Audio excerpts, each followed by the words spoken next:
आपका मकसद वोटर को साफ करने का है, आपका मकसद वोट चोरी का है, आपका मकसद मतदाताओं की सूची को सही करने का नहीं है। बाबा साहब डॉक्टर भीमराव अंबेडकर जी ने जो देश का संविधान लिखा, हालांकि आपको गांधी से भी समस्या है, अंबेडकर से भी समस्या है, आपकी नेता प्रज्ञा ठाकुर तो राष्ट्रपिता महात्मा गांधी के बारे में अपशब्दों का इस्तेमाल करती हैं। नहीं कि हम तुगलक हो गए हैं, हमारे दिमाग में सनक आ गई है, हम पूरे देश में एसआईआर कराएंगे। संसदीय शब्दों का ही इस्तेमाल नहीं, शब्दों का नहीं सर, प्लीज सर, इसमें क्या गलत मैं कह रहा हूं? क्या तुगलकी फरमान जारी करके एसआईआर कराया जा सकता है? डिसीजन का तो मैं बात ही नहीं कर रहा हूं anything bye you bridge sir, जो प्रक्रिया संपन्न हो गई मैं उसकी और आपका इशारा कर रहा हूं डिसीजन की तरफ। सर, चुनाव सुधार, मैं सुप्रीम कोर्ट के बारे में कोई बात ही नहीं कर रहा हूं सर। 20 वोट हो गया, किसी के घर में 26 वोट हो गया, किसी के घर में 22 वोट हो गया, और इसका सारा प्रमाण मान्यवर हम लोगों ने चुनाव आयोग को लिख कर दिया। तो आप तो कहते हैं मुसलमान देश की आबादी बढ़ा रहे हैं, आप तो 6-6 महीने में 18-18 साल के बच्चे बढ़ा ले रहे हैं, 33-33 वोट बढ़ा ले रहे हैं। ये कहां से आ रहे हैं? ये कहां से आ रही है? आबादी आपकी कैसे बढ़ रही है? दिल्ली में पूरी रिफॉर्म्स के पक्ष और विपक्ष में हम इलेक्शन रिफॉर्म्स कैसे होगा जब गड़बड़ियां नहीं बताएंगे सर? उन चीजों के बारे में जब गड़बड़ियां बताएंगे नहीं तो रिफॉर्म्स कैसे होगा? संसद में उठा चुके हैं जिन चीजों को। सर, मैं आपसे हाथ जोड़कर पूछना चाहता हूं, एक सेकंड प्लीज सर, मैं आपसे विनम्रता पूर्वक पूछना चाहता हूं, चुनाव की गड़बड़ियों के बारे में अगर सदन को आपको नहीं बताऊंगा सर, तो उसका रिफॉर्म्स कैसे होगा? तो दिल्ली में अगर एक गड़बड़ी हुई है, जरूर आप बोले, ये आपका अधिकार है, पर स्पेसिफिक जो उदाहरण दे रहे हैं उसके बारे में पहले आप उठा चुके हैं, वो अमान्य हो चुकी है चीजें। प्लीज नहीं सर, नहीं सर, नहीं सर, सर आपका समय जा रहा है, please come on the subject. LOP supreme court के पास है, ये सब जुडिस मामला है, इस पर मैं अलाउ नहीं करूंगा। ऑलरेडी चेयरमैन ने कहा, माननीय संजय सिंह आपका समय जा रहा है, आप प्लीज माननीय सर, आप बोलने ही नहीं दे रहे हैं, फिर ऐसे बोलने नहीं दे रहे हैं आप कानून। सर, चुनाव की गड़बड़ियों के बारे में नहीं बोलेंगे, आप संवैधानिक मर्यादा चुनाव की गड़बड़ियों के बारे में नहीं बोलेंगे, चेयर पर आरोप करेंगे, ये आपको फ्रीडम है, आप कुछ भी कह सकते हैं नियम कायदे के बाहर जाकर के। ठीक है सर, दूसरी बात सर, प्लीज ईवीएम का इस्तेमाल देश के अंदर शुरू हुआ, आप डिटेंशन सेंटर बना रहे हैं उत्तर प्रदेश में। डिटेंशन सेंटर का पता है आपको? कानून, अंतर्राष्ट्रीय नियम। आपको स्कूल बनाने के लिए पैसा नहीं है, आपको अस्पताल बनाने के लिए पैसा नहीं है, मिड डे मील में आप बच्चों को नमक रोटी खिला रहे हैं, नौजवानों को रोजगार देने के लिए आपके पैसा नहीं है, खाद की बोरी देने के लिए पैसा नहीं है। आप कह रहे हैं आप अपनी सनक को पूरा करने के लिए डिटेंशन सेंटर बनाएंगे, जहां पे घुसपैठियों को रखेंगे, उनको फ्री बिजली, फ्री पानी, फ्री एजुकेशन, रहने का घर, सड़क, सब आप अपने पैसे से देंगे, देश की जनता के पैसे से देंगे। इसलिए वहां कहा गया 18% वोट काटे जाएंगे। क्या इस सदन की चिंता नहीं होनी चाहिए? उत्तर प्रदेश में आप 3 करोड़ वोट काटेंगे, 3 करोड़ वोट काटेंगे।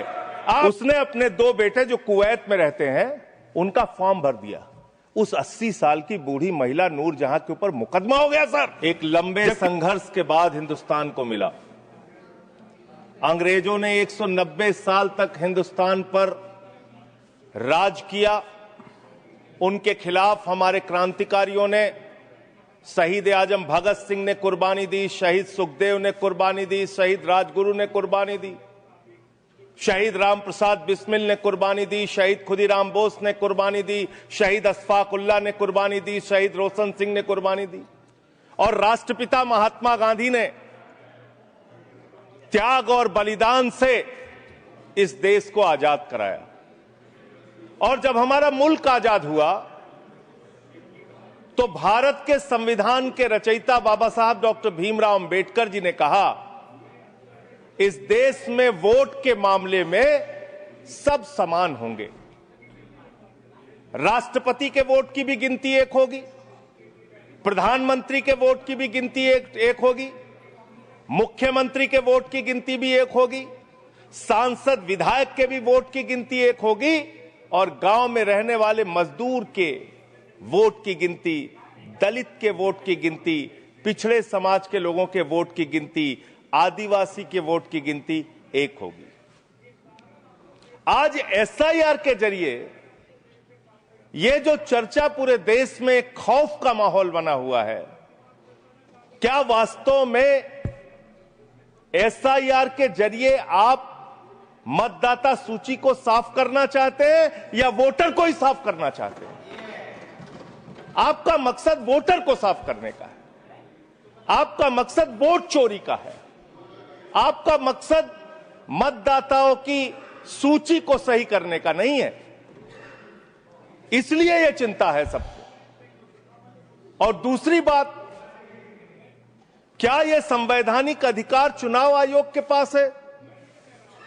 मान्यवर बाबा साहब डॉक्टर भीमराव अंबेडकर जी ने जो देश का संविधान लिखा, हालांकि आपको गांधी से भी समस्या है, अंबेडकर से भी समस्या है, आपकी नेता प्रज्ञा ठाकुर तो राष्ट्रपिता महात्मा गांधी के बारे में अपशब्दों का इस्तेमाल करती हैं।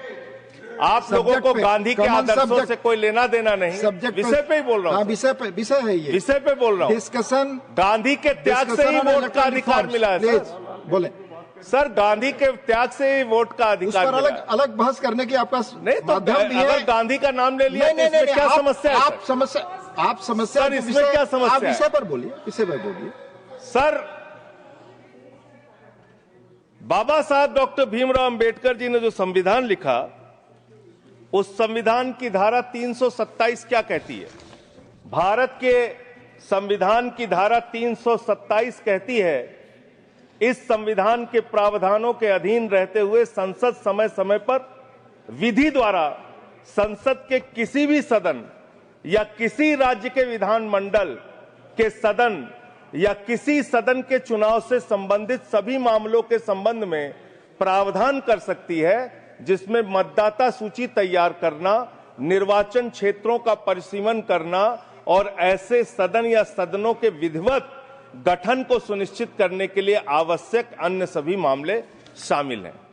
यानी कि चुनाव के मतदाता सूची बनाने से लेकर, परिसीमन करने से लेकर चुनाव संपन्न कराने तक का जो अधिकार चुनाव आयोग को मिलता है, वो धारा 327 के तहत मिलता है, संविधान के तहत मिलता है। उसी के तहत चुनाव आयोग काम करेगा। चुनाव आयोग कोई राजनीतिक पार्टी नहीं है, उसको चुनाव नहीं लड़ना है। चुनाव लड़ना है राजनीतिक पार्टियों को। राजनीतिक पार्टियां बैठती हैं पार्लियामेंट में और संविधान के मुताबिक जो 327 के तहत पावर चुनाव आयोग को दी जाएगी, उसी के तहत चुनाव संपन्न होगा। अब आगे आ जाइए सर। अब लोक प्रतिनिधित्व कानून 1950 क्या कहता है, जिसमें मतदाता सूची का जिक्र है? इसमें साफ तौर पे लिखा हुआ है, इसकी धारा 20 उपधारा 3 में अंतर्विष्ट किसी बात के होते हुए भी निर्वाचन आयोग किसी भी निर्वाचन क्षेत्र या निर्वाचन क्षेत्र के भाग के लिए निर्वाचक नामावली में ऐसी रीति में जिसे वह ठीक समझे विशेष पुनरीक्षण के लिए निर्देश उन कारणों से जो अवलिखित किए जाएंगे किसी भी समय दे सकेगा। कारण अवलिखित किए जाएंगे, ये साफ तौर पे यहां लिखा हुआ है। एसआईआर आप क्यों करा रहे हैं, ये कारण आपको देश को बताना पड़ेगा, ये कारण आपको देश के सामने रखना पड़ेगा। ऐसे नहीं कि हम तुगलक हो गए हैं, हमारे दिमाग में सनक आ गई है, हम पूरे देश में एसआईआर कराएंगे। संसदीय शब्दों का ही इस्तेमाल करिए। शब्दों का नहीं सर, प्लीज सर। इसमें क्या गलत मैं कह रहा हूं? क्या तुगलकी फरमान जारी करके एसआईआर कराया जा सकता है? क्या चुनाव आयोग को चुनाव नहीं लड़ना है सर, कानून बनाना है संसद को और उन नियमों का पालन करवाना है चुनाव आयोग को। तो आपको जब ये ताकत ही नहीं है एसआईआर की, एसआईआर कराने की ताकत ही नहीं है, आप किसी विशेष परिस्थिति में कारण लिखकर तब आप किसी क्षेत्र का, मात्र किसी क्षेत्र का आप एसआईआर करा सकते हैं। पूरे देश का एसआईआर आप नहीं करा सकते। दूसरी बात सर, आते हैं बिहार के ऊपर। उससे पहले मैं थोड़ा जिक्र दिल्ली के चुनावों का कर लूं। दिल्ली के अंदर मान्यवर, मैं एक चीज आपको स्पष्ट कर दूं माननीय संजय जी। हाँ, मैं समय दूंगा। मेरा टाइम। माननीय चेयरमैन ने यह बहस शुरू होने के समय ही 3 चीजें बहुत स्पष्ट की थी। उसमें एक ये भी बताया था कि honourable members, I would like to remind you that matters concerning a special intensive revision of electoral laws in various states are presently sub judice and under education of the Supreme Court of India. In this context, your attention is invited to Rule 238(1) of the rules of procedure and conduct of business in the Council of States, which states that a member while speaking shall not refer to any matter of fact on which a judicial decision is pending. Already judicial decision pending. Judicial decision पे तो मैं बात ही नहीं कर रहा हूं। Anything bye you breach sir, जो प्रक्रिया संपन्न हो गई मैं उसकी और आपका इशारा कर रहा हूं डिसीजन की तरफ। सर चुनाव सुधार मैं सुप्रीम कोर्ट के बारे में कोई बात ही नहीं कर रहा हूं सर। यू आर डिस्कसिंग ऐसा, मैं तो सिर्फ प्रोसेस के बारे में बात कर रहा हूं। मैंने आपको बता दिया, प्लीज आप बोले। सर देश में जो दिल्ली का जो चुनाव हुआ सर, उस दिल्ली के चुनाव में हमने बार बार शिकायत की चुनाव आयोग से। चुनाव आयोग चुनाव के दौरान दी गई शिकायतों को गंभीरता से लेने और उसका निस्तारण करने के लिए बना है। दिल्ली के अंदर जो नई दिल्ली कॉन्स्टिट्यूएंसी है, अरविंद केजरीवाल जी की कॉन्स्टिट्यूएंसी, वहां पर सर चुनाव शुरू होने से पहले ही 42,000 वोट काट दिए गए। 42,000 वोट काट दिए गए। उसका कोई कारण पता नहीं क्यों काट दिए गए। वो 42,000 वोट काट दिए गए। मान्यवर इसी विधानसभा के क्षेत्र में लोकसभा के चुनाव में जिन मंत्रियों के घर में 3 वोट था, जिन सांसदों के घर में 5 वोट था, वहां किसी के घर में 33 वोट हो गया, किसी के घर में 26 वोट हो गया, किसी के घर में 22 वोट हो गया। और इसका सारा प्रमाण मान्यवर हम लोगों ने चुनाव आयोग को लिख कर दिया। तो आप तो कहते हैं मुसलमान देश की आबादी बढ़ा रहे हैं। आप तो 6-6 महीने में 18-18 साल के बच्चे बढ़ा ले रहे हैं, 33-33 वोट बढ़ा ले रहे हैं। ये कहां से आ रहे हैं? ये कहां से आ रही है? आबादी आपकी कैसे बढ़ रही है? दिल्ली में पूरी तरीके से आपने चुनाव का घपला किया, जिसका हम लोगों ने लिखित शिकायत दी थी। एक ही भारतीय जनता पार्टी के पदाधिकारी ने 11,000 वोट कटवाने के लिए शाहदरा में एप्लीकेशन दी थी। 24 बीजेपी के कार्यकर्ताओं ने 4800 वोट कटवाने की एप्लीकेशन जनकपुरी में। सर चुनाव की गड़बड़ी, सर चुनाव की गड़बड़ी, क्या सर चुनाव की गड़बड़ी पे हम नहीं बोल सकते? सर फिर हमारा टाइम जा रहा है। सर फिर हमारा टाइम जा रहा है। Speak on the subject. आपका समय जा रहा है क्योंकि आप विषय से बाहर बोल रहे हैं। सर आप बताइए, चुनाव की गड़बड़ी पे मैं नहीं बोल सकता। सर मैं आपसे पूछना चाहता हूँ, क्या चुनाव की गड़बड़ी पे मैं नहीं बोल सकता? आप चुनाव में हो रही गड़बड़ियों पे नहीं बोल सकता। इलेक्शन रिफॉर्म्स के पक्ष और विपक्ष में हम इलेक्शन रिफॉर्म्स कैसे होगा जब गड़बड़ियां नहीं बताएंगे? सर उन चीजों के बारे में जब गड़बड़ियां बताएंगे तो रिफॉर्म्स कैसे होगा? संसद में उठा चुके हैं जिन चीजों को। सर मैं आपसे हाथ जोड़कर पूछना चाहता हूं, एक सेकंड प्लीज। सर मैं आपसे विनम्रता पूर्वक पूछना चाहता हूं, चुनाव की गड़बड़ियों के बारे में अगर सदन को आपको नहीं बताऊंगा सर, तो उसका रिफॉर्म्स कैसे होगा? तो दिल्ली में अगर एक गड़बड़ी हुई है, जरूर आप बोले, ये आपका अधिकार है, पर स्पेसिफिक जो उदाहरण दे रहे हैं उसके बारे में पहले आप उठा चुके हो, अमान्य हो चुकी है चीजें। प्लीज नहीं सर, नहीं सर, नहीं सर, सर आपका समय जा रहा है। Please come on the subject. Delhi के अंदर बड़े पैमाने पर वोट काटे गए और चुनाव में खुलेआम गड़बड़ियां की गई। अब बात करते हैं बिहार में। सर बिहार में आपने अचानक कहा पूरे राज्य का SIR होगा। SIR आपने कराया, करीब 65 लाख वोट काट दिए वहां पे। और मान्यवर मैं आपके सामने कुछ विधानसभाओं की सूची पढ़ना चाहूंगा। मोतिहारी में 54,000 वोट काट दिया, बीजेपी 13,000 वोट से जीती। गोपालगंज में 66,000 वोट काट दिया, बीजेपी 28,000 वोट से जीती।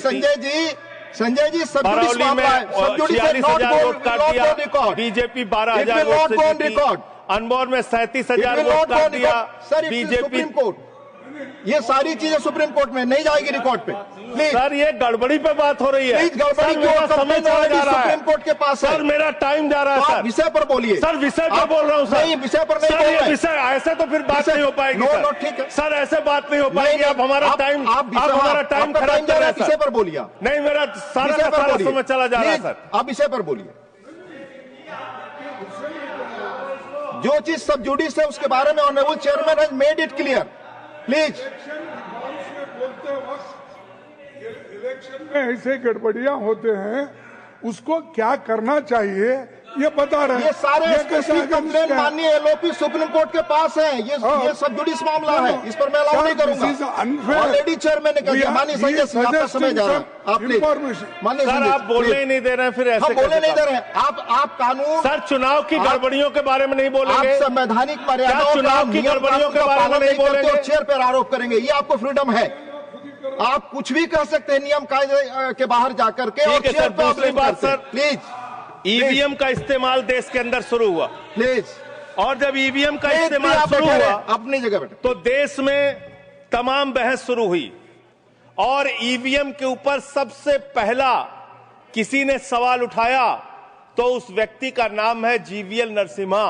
उन्होंने बाकायदा किताब लिखी है कि लोकतंत्र के ऊपर खतरा है ये ईवीएम, और उसके बारे में लालकृष्ण आडवाणी जी ने उनकी किताब के प्रशंसा करते हुए और ईवीएम पे सवाल होते हुए अब इस पे भी समस्या है, इस पे भी तो उस पे पूरा ईवीएम के ऊपर सबसे पहले इन लोगों ने सवाल उठाया।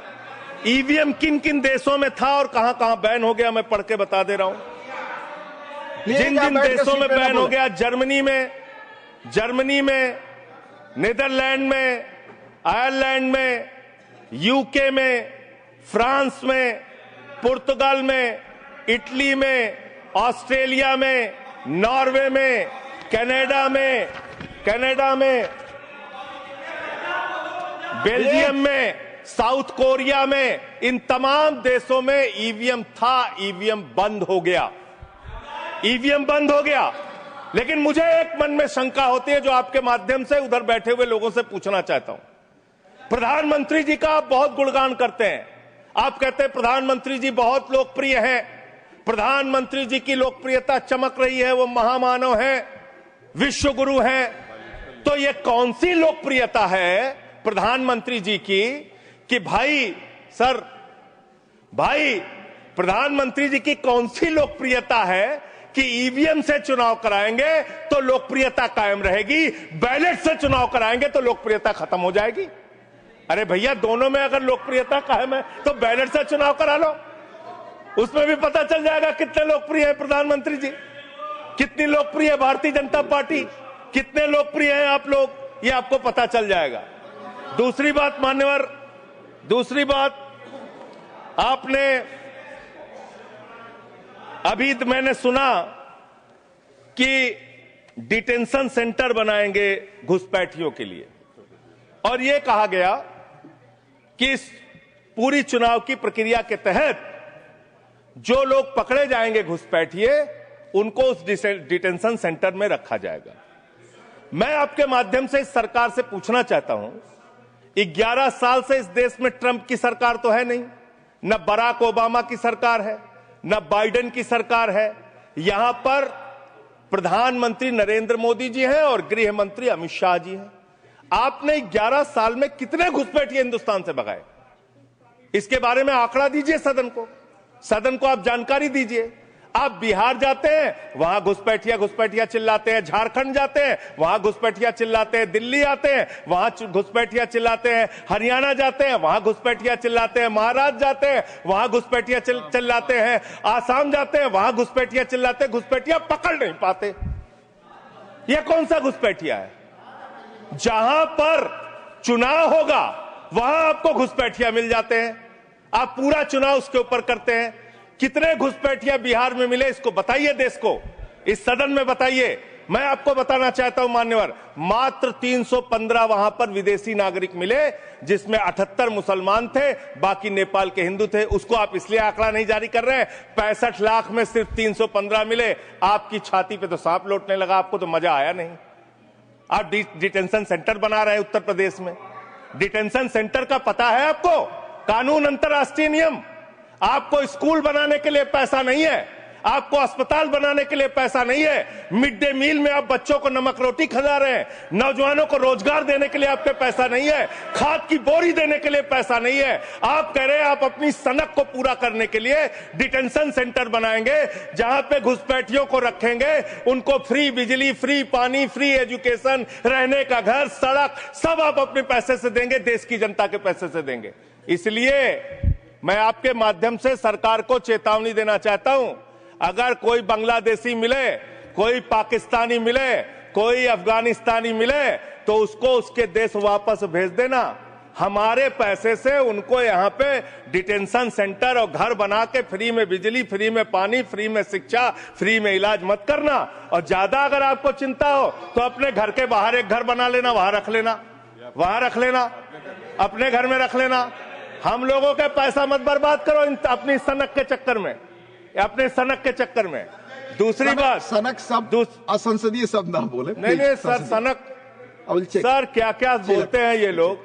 किसको किसको गाली नहीं सबको देते हैं। संसदीय शब्द ही बोलना है और आपको भी बोलना है नियम में। सर बांग्लादेशी घुसपैठिया की ये लोग बात कर रहे हैं।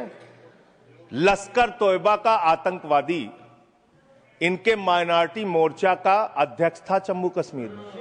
लश्कर तोयबा का सब्जेक्ट पर तालिब हुसैन सब्जेक्ट पर दैट विल सर सब्जेक्ट है ये डिस्कशन सब्जेक्ट है सर। लश्कर तोयबा के आतंकवादियों को अपनी पार्टी में आप रखते हो। लश्कर तैयबा के आतंकवादियों को अपनी पार्टी में रखते हो। लश्कर तैयबा के आतंकवादियों को अपनी पार्टी में रखते हो।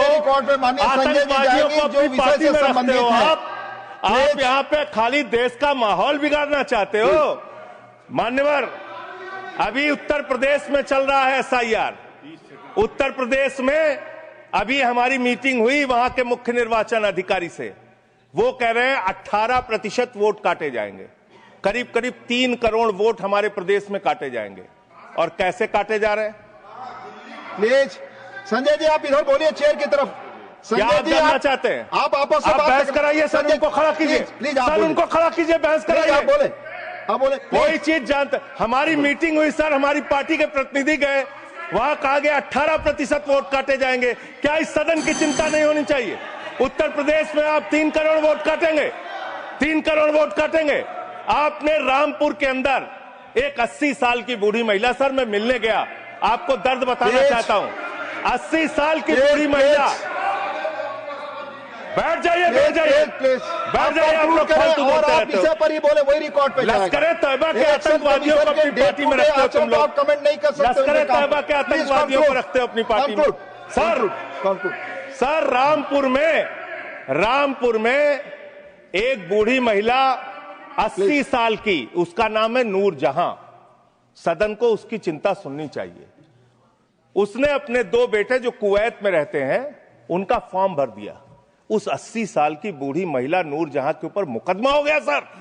जबकि चुनाव आयोग का नियम कहता है कि अगर कोई आपका हिंदुस्तानी बच्चा विदेश में रहता है, उसका भी मतदाता हिंदुस्तान में वो बन सकता है।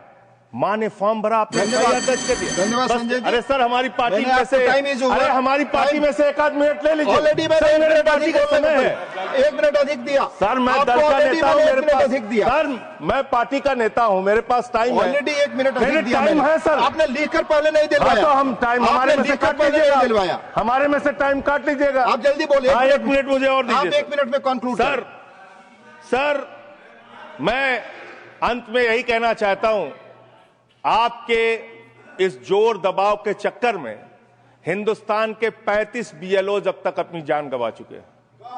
ये सदन अरे कहां मंत्री जी, आपको कैसे पता चलेगा? इस सदन को श्रद्धांजलि देना चाहिए। 35 लोगों की हत्या की है आप लोगों ने। सर सेक्रेटरी जनरल उन BLOs की हत्या के जिम्मेदार ये लोग हैं। सर धन्यवाद। Nothing is going on record. Please, आपका समय ओवर हो गया।